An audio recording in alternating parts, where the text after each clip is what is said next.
ओम शांति। अपनी सेफ्टी के लिए विकार रूपी माया के चंबे से सदा बचकर रहना है। देह अभिमान में कभी नहीं आना है। निजेर सेफ्टिर जोन्नो विकार रूपी मायार कबल थेके सर्वदाई निजेके बाँचिए राखो। देहेर अभिमाने कखनोई एसो ना। बाबा कहते पुण्य आत्मा बनने के लिए बाप सभी बच्चों को कौन सी मुख्य शिक्षाएं देते हैं। पुण्य आत्मा हওয়ার জন্য बाबा सकल बाच्चादेरके कोन मुख्य शिक्षा देय। बाबा बोलेन बच्चा पुण्य आत्मा यदि होते चाओ तो ताहले श्रीमते सर्वदाई चलते थाको, अर्थात श्रीमतेर बाइरे पा राखबे ना। माना बाबा शरणेर यात्राय कखनो गाफलति करबे ना, कारण यदि गाफलति करो तो ताहले माया तोमाके दिए अनेक भूल करिए देबे।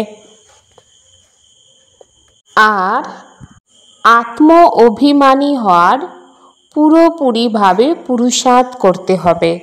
काम विकारेर ओपर सम्पूर्ण विजय प्राप्त करते हबे, कारण एटाई समय पुण्य आत्मा हये এই দুঃখধাম থেকে পার হয়ে সুখধামে যাওয়ার সময়। তো এই সময়কেই সফল করতে হবে। এখন এই যে সময়, এই সময় শিব বাবা আর ব্রহ্মা বাবা দুজনেই মিলে বাচ্চাদেরকে সামলাতে থাকে। সামলানো অর্থাৎ বাপ দাদা দুজনেই শ্রীমত বলতে থাকে। কারণ বাবার অনেক বাচ্চাই, তো অনেক বাচ্চাকে অনেক ভালো করে সামলাতে হয় এবং একজন একজন বাচ্চাদের চার্ট দেখতে হয়। যেমন লৌকিক বাবার চিন্তা থাকে না, যে বাচ্চারা কিভাবে চলছে কি করছে। লৌকিকেও দেখা যায় যে বাচ্চা ব্রাহ্মণ পরিবারে চলে আসে এবং নিজের হয়তো সন্তান থাকে, তো সেই বাচ্চারও চিন্তা চলে যে আমার বাচ্চাও যদি ব্রাহ্মণ পরিবারে বা ব্রাহ্মণ কুলে চলে আসে তো তাহলে অনেক ভালো হয়, আমার বাচ্চাও পবিত্র হয়ে পবিত্র দুনিয়াতে যেতে পারবে। তা না হলে যদি পুরানো দুনিয়াতে থেকে যায় তাহলে পুরানো দুনিয়ার নর্দমা দিয়ে বেয়ে অন্যদিকে চলে যাবে। ঠিক সেই রকম শিব বাবারও চিন্তা থাকে যে হ্যাঁ আমার বাচ্চা যেন স্বর্গের মালিক হওয়ার উপযুক্ত হতে পারে। কারণ আজকাল বাচ্চাদের সেফটির অনেক প্রয়োজন। আজকাল সেফটি থাকা খুবই মুশকিল, কারণ দুনিয়াতে সেফটি থাকার মতন অবস্থাই নেই। সেই তুলনায় বাবা বলেন স্বর্গে তো অফুরন্ত সেফটি, হর প্রকারের সেফটি। আজকাল দুনিয়াতে কোথাও না কোথাও মায়ারূপী বিকারের কবলে মানব ফেঁসে যায়। अभी तुम आत्माओं को यहाँ पढ़ाई मिल रही है, सत का संग भी यहाँ है। এখন তোমরা যে আত্মা তোমাদের পড়া এখানে মিলছে এবং সতের যে সঙ্গ সেই সঙ্গ এখানেই আছে। এখান থেকেই অর্থাৎ দুঃখের ধাম থেকে সুখের ধামে যেতে হবে।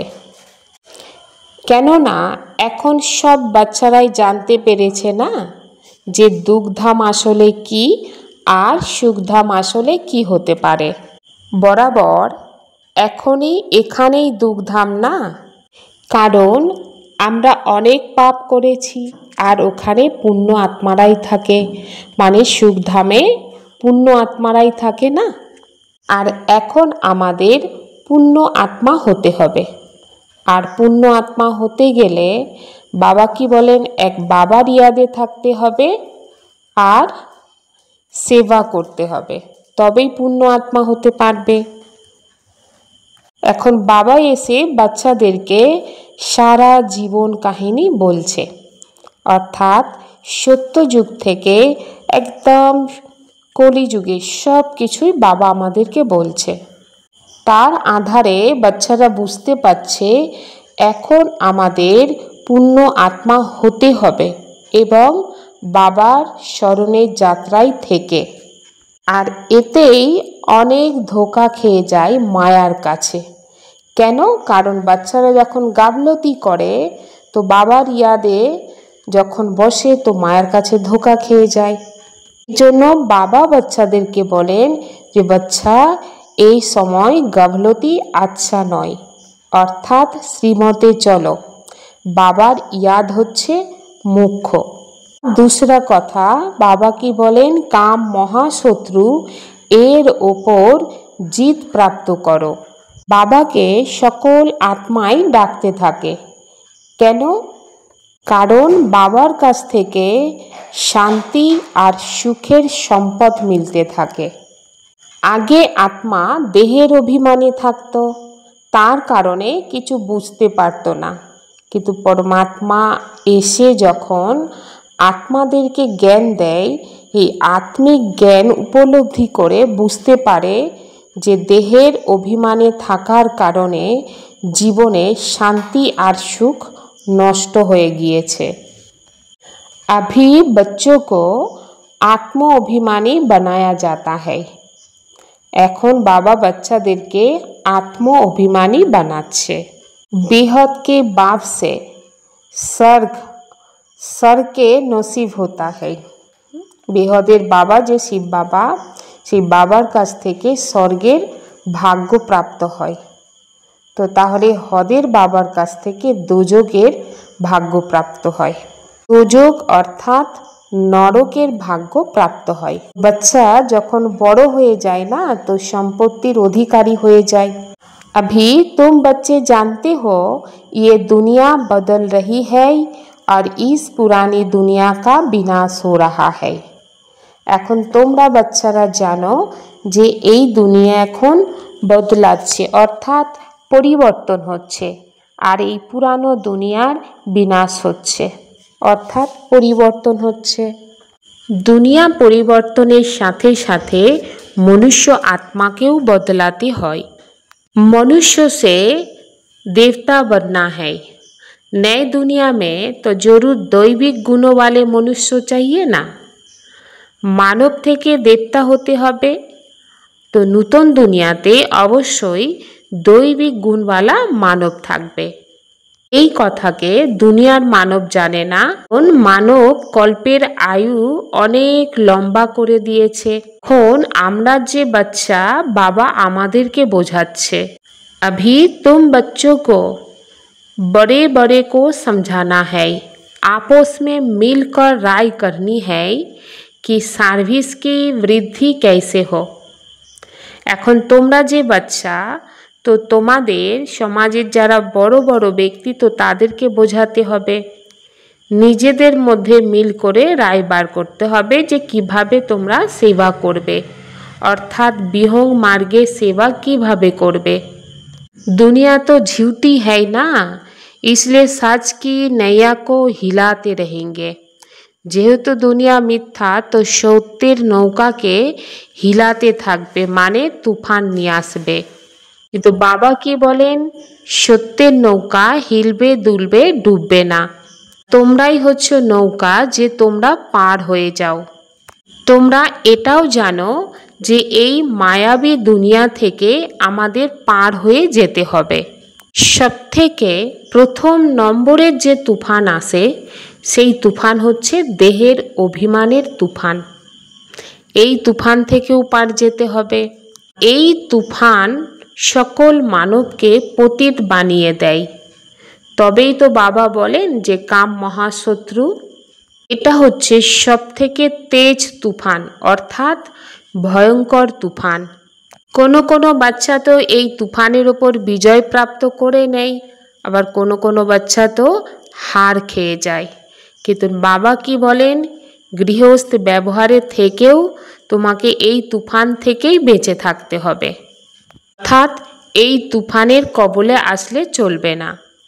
এখন তোমরা এই ঈশ্বরীয় পড়া দিয়ে পাঁট রানী হতে চলেছ, অর্থাৎ রাজা রানী হতে চলেছ।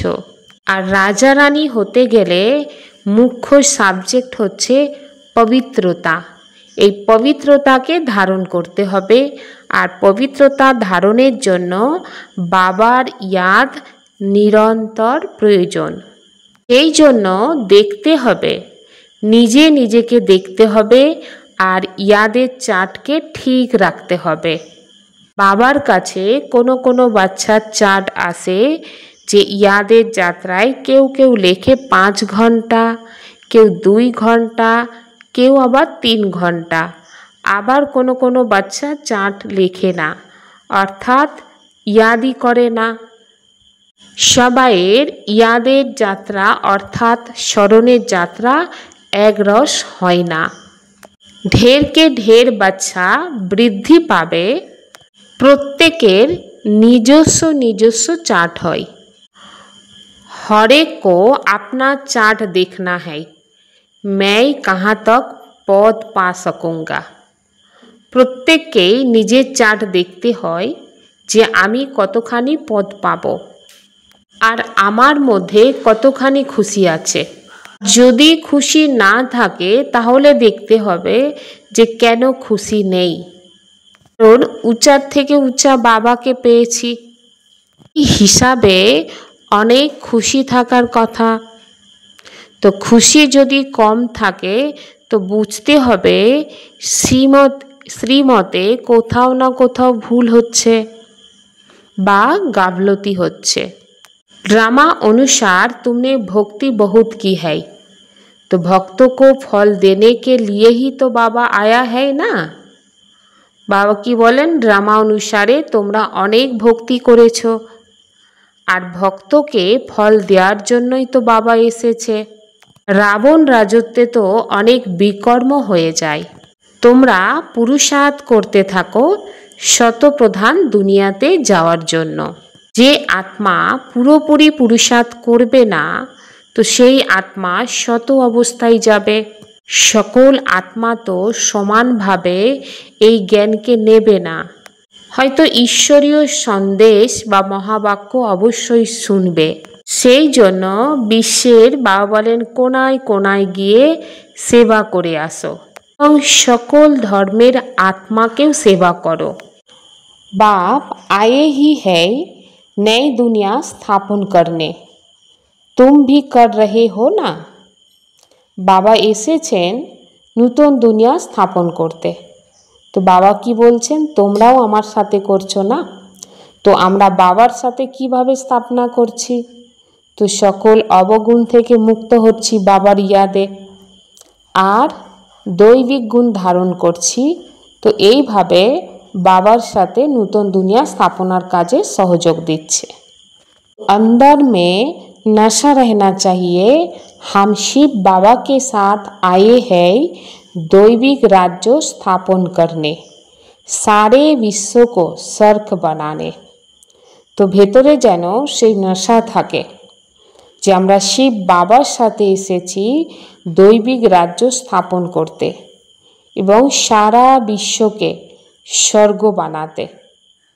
তো ভাবলে তো আশ্চর্য লাগে, এই দেশে কি না কি করতেই থাকে।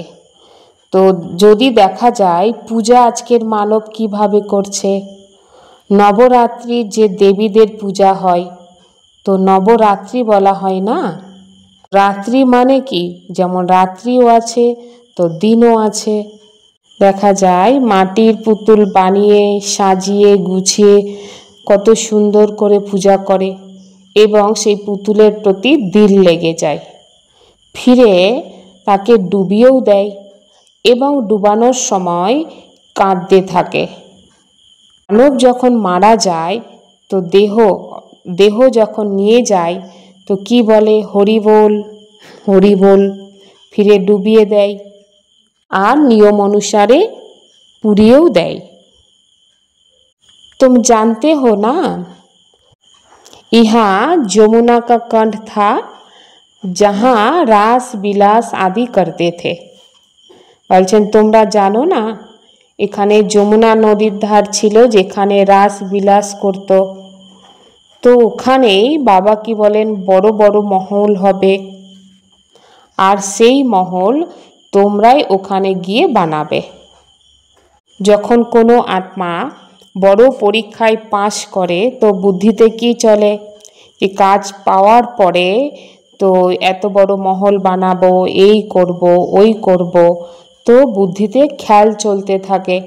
তো তোমরাও দেবতা হতে চলেছ, তো তোমাদের বুদ্ধিতেও এই খেয়াল চলে যে আমরা সত্য যুগে অর্থাৎ স্বর্গে গিয়ে যমুনা নদীর ধারে যে মহল বসাবো, তো সেই মহল কেমন হবে।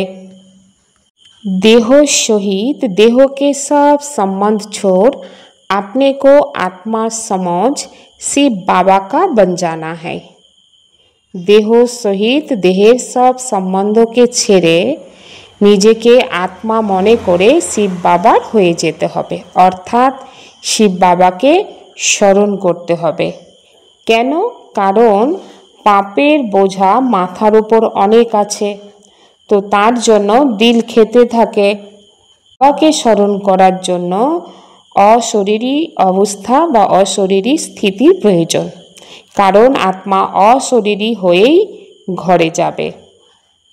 আর এখানে কত দুঃখ, আর এটা হচ্ছে আমাদের প্রত্যেকের অন্তিম জন্ম।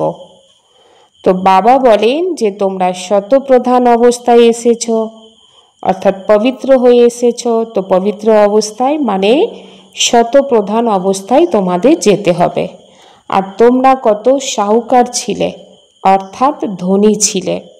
এই সময় পয়সা ধন সম্পদ কড়ির সমান, মানে কিছুই নেই, অল্পকালের সুখ আছে। এই সময় যে অর্থ পয়সা বা সম্পদ পেয়েছে, তো সেটা পাস্ট জন্মের দান পুণ্যের ফলাফল। তো পয়সা অনেক মিলতে থাকে, কিন্তু মানব জীবনে সুখ শান্তি নেই। সঙ্গম যুগের দানের কারণে তো বাবা কি বলেন, জন্ম জন্মান্তর তোমরা সাহুকার হতে থাকবে। এই সময় এই কলিযুগে যে মানুষের কাছে যত ধন সম্পদ, সেই মানব ততই ফেঁসে আছে। সেই মানবের বুদ্ধি কখনো স্থির হয় না।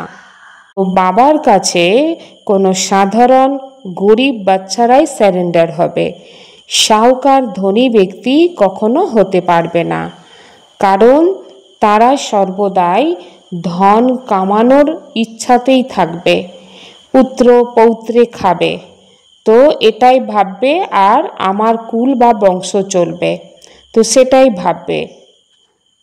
যে ঘরে নিজে এত ধন সম্পত্তি কামায়, মৃত্যুর পরে সেই আত্মা সেই ঘরেই আসবে না। পুত্র পৌত্র হয়ে সেই আত্মারাই আসবে যারা আগের জন্মে অনেক ভালো কর্ম করেছিল, অর্থাৎ দান ধ্যান করেছিল, তো তারাই সেই ঘরে আসবে। যেমন যে আত্মা অনেক দান করে, তো সেই আত্মা রাজা হতে থাকে না, রাজা হওয়ার পরে দেখা যায় সুস্থ সবল শরীর থাকে না। রাজা প্রাপ্ত করে কোনো লাভ নেই, কারণ অবিনাশী সুখ নেই। এই কলিযুগে প্রতিটা কদমে অনেক প্রকারের দুঃখ আছে। সত্য যুগে ওখানে সর্বপ্রকারের দুঃখ দূরে থাকে, কোনো প্রকারের দুঃখ থাকে না, অথচ সর্বপ্রকারের সুখ থাকে। এখন তোমরা বুঝতে পারছো যে বাবার ইয়াদে থেকে সব দুঃখ দূর হয়ে যাবে।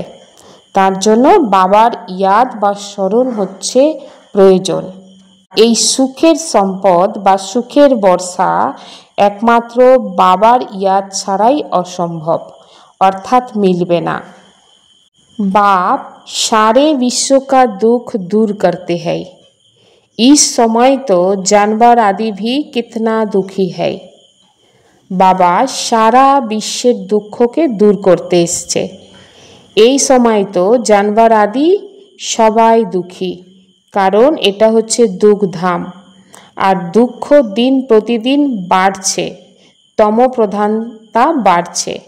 এখন আমরা সঙ্গম যুগে বসে আছি, বাকি সবাই তো কলিযুগে বসে আছে।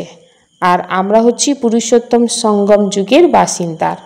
তো এই পুরুষোত্তম সঙ্গম যুগে বসে অতি উত্তম হওয়ার পুরুষার্থ করতে হবে। তো তার জন্য প্রতিটা পদক্ষেপে বাবার স্মৃতি থাকার প্রয়োজন, তবেই বিশ্বের মালিক হতে পারবে। নিশ্চয় বুদ্ধির দরকার, বাবার ইয়াদ এতেই বিঘ্ন আসে। তো চার্ট দেখতে হবে সারা দিন কতখানি বাবার স্মরণে ছিলাম। তো বাবার স্মরণে থাকলে তবেই আন্তরিক খুশি বাড়তে থাকবে। अपने घर और राजधानी को याद कर अपार खुशी में रहना है। सदा याद रहे अब हमारी मुसाफिरी पूरी हुई, हम जाते हैं अपने घर, फिर राजधानी में आएंगे। निजेर घर और राजधानी जेनो स्मरणे थाके और अपार खुशीते थाकते हबे।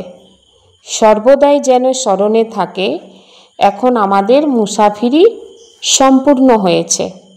তো নিজের ঘর আর রাজধানীতে আমরা আসব। हम शिव बाबा से ब्रह्मा द्वारा हैंडशेक करते हैं।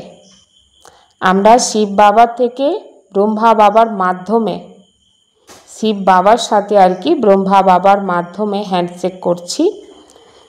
তো বাবাই হচ্ছে বাগবান অর্থাৎ বাগানের মালিক, আমাদেরকে পতিত থেকে পাবন বানাচ্ছে।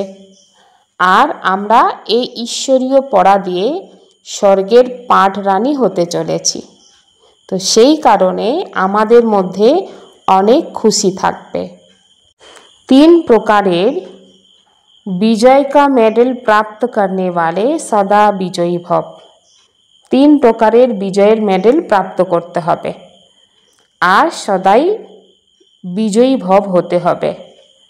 তো বিজয় মালাতে নাম্বার প্রাপ্ত করার জন্য প্রথম নিজের ওপর বিজয়ী হতে হবে, ফিরে সর্ব আত্মার উপর বিজয়ী এবং তার সাথে প্রকৃতির ওপর বিজয়ী হতে হবে।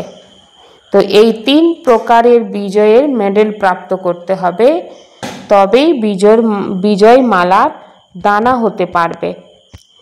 স্বপর বিজয়ী হওয়া অর্থাৎ নিজের ব্যর্থ ভাব আর স্বভাবকে শ্রেষ্ঠ ভাব, শুভ ভাবনা দিয়ে পরিবর্তন করতে হবে। তো যে আত্মা স্বয়ের ওপর বিজয়ী হতে থাকে সেই আত্মা দুসরের ওপরে অর্থাৎ অন্যের ওপরে বিজয় প্রাপ্ত করতে পারে এবং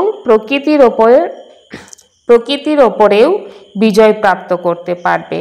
অর্থাৎ বায়ুমণ্ডল, ভাইব্রেশন और স্থূল প্রকৃতি কি সমস্যার ওপরেও বিজয় প্রাপ্ত করতে পারবে। स्वयं के कर्म इंद्रियों पर संपूर्ण राज्य करने वाले ही सच्चे राजयोगी है। নিজের কর্ম ইন্দ্রিয়ের ওপর সম্পূর্ণ রাজ্য করবে, তো সেই আত্মাকে বলা হবে সচ্চে রাজযোগী। अच्छा, सहज যোগী बनना है तो परमात्मा प्यार के अनुभवी बनो। যদি সহজ যোগী হতে চাও তাহলে পরমাত্মার ভালোবাসাকে অনুভবী হতে হবে, অর্থাৎ অনুভব করতে হবে। তোমরা যে বাচ্চা, তো তোমাদের জ্ঞানের সাথে সাথে সত্যিকারের আত্মিক ভালোবাসা মিলেছে, যাকে বলা হচ্ছে রুহানি ভালোবাসা। সেই ভালোবাসার কারণে আমরা প্রভুর হয়েছি অর্থাৎ পরমাত্মার হয়েছি। প্রত্যেক বাচ্চার ডবল ভালোবাসা মেলে, এক হচ্ছে বাবার কাছ থেকে আর দুসরা ভালোবাসা হচ্ছে দৈবিক পরিবারের কাছ থেকে। তো ভালোবাসার কারণে, ভালোবাসার অনুভবের কারণে এরকে পরবানা বানিয়েছে। ভালোবাসা হচ্ছে এমন চুম্বক, আর এই ভালোবাসায় চুম্বকের কাজ করে। তার কারণে জ্ঞান শোনা বা মরার জন্য তৈরি হয়ে যায়। সঙ্গম যুগে যে বাচ্চা সত্যিকারে ভালোবাসার আধারে জিতে জি মরতে থাকে, সেই আত্মাই স্বর্গে যেতে পারবে। জিতে জি মরা মানে বাবা যেটা বলছে সেই অনুসারেই চলবে, সেই অনুসারেই তার করা, অর্থাৎ চলন বলন ওঠা বসা সব কিছুই বাবার শ্রীমত অনুসারেই হবে। ওম শান্তি।